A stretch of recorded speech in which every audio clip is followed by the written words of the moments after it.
Og jeg skal lave opgave 1b, og den lyder: bestem halveringskonstanten for holdbarheden og forklar betydningen af denne konstant.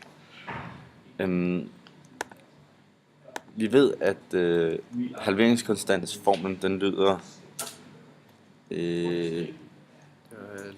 log. ja, det er logaritmen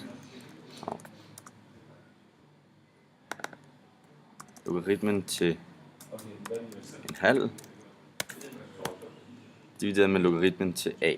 Og vores a-værdi, den fandt vi ud af i forrige opgave. I forrige opgave var 0,855671.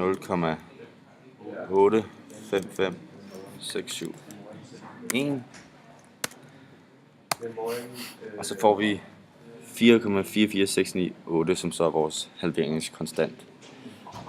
Halveringskonstanten, den siger, at det er jo temperaturen skulle stige med 4, det der. Ja, det er hvor meget x-værdien skal forøges med, for at y-værdien bliver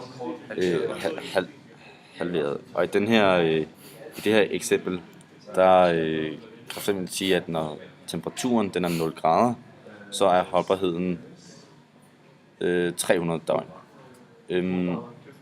Så skal man altså forøge x-værdien, som så er temperaturen, med 4,44698, for at holdbarheden cirka skal blive halveret. Og det kan vi lige tjekke ved at sætte den ind i vores formel, som er 290,871 gange 0,855671.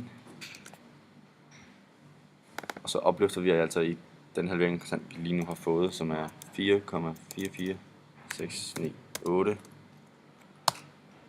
Der kan vi sige, at den giver cirka 150, som så er halvdelen af 300. Så ja, det var opgave B. Så nu har jeg så bestemt halveringskonstanten for holdbarheden, som er 4,44698.